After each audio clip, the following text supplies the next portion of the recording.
বলেন সবাই মাশাআল্লাহ। উম্মুল হুফাজ ফাউন্ডেশন বাংলাদেশ নারায়ণগঞ্জ ফতুল্লার উদ্যোগে 16 ডিসেম্বর রোজ মঙ্গলবার সকাল 9টা থেকে বিকাল 3টা পর্যন্ত নারায়ণগঞ্জ ফতুল্লা জোরপুর দারুল উলুম নুরানিয়া মাদ্রাসায় কোরআন প্রতিযোগিতার আসর অনুষ্ঠিত হয়। মাদ্রাসা ছাত্রদের মাঝে 1 থেকে 10 পারা, 10 থেকে 20 পারা ও 20 থেকে 30 পারা কোরআনের প্রতিযোগিতা করা হয়।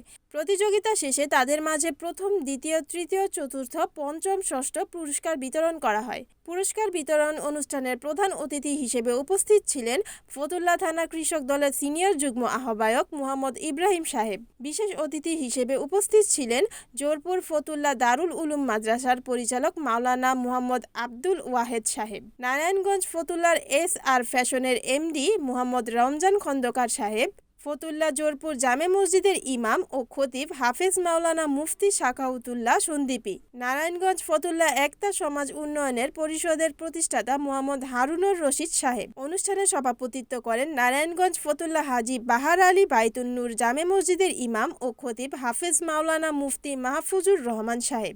এ সময় আরও উপস্থিত ছিলেন বিভিন্ন মাদ্রাসার শিক্ষক ও ওলামায়ে কেরাম বৃন্দ। জাতীয়তাবাদী কৃষক দল আপনাদের পাশে সবসময় থাকবো। যে কোনো প্রয়োজনে আমাদের পাশে পাবেন এবং যে কোনো কাজে আমাদের ডাক দেবেন, আপনাদের সাথে আমরা আছি ইনশাআল্লাহ। আমার 3বার সাবেক প্রধানমন্ত্রী আমার দেশমাতা এবং খালেদা জিয়া, উনি আপনারা সবাই জানেন উনি অনেক অসুস্থ। ওনার জন্য সবাই দোয়া করবেন মন থেকে।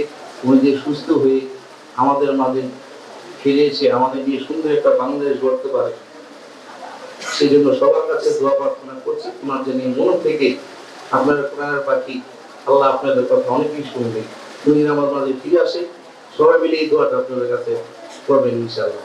উনিগুলো আপনাদের পাশে ছিল, দেখছেন যে অনেক সুযোগ দিয়ে অনেক কথা বলছে, কিন্তু আপনাদের পাশে আমাদের দেশমাতা এবং খালেদা জিয়া এবং সবসময় আপনাদের পাশে ছিল এবং আপনাদের সবসময় মঙ্গল কামনাই করে। ওনার পাশে আপনাদের থাকা উচিত, সবসময় ওনার পাশে থাকবেন আপনারা, এই আশা রাখি আপনাদের কাছে।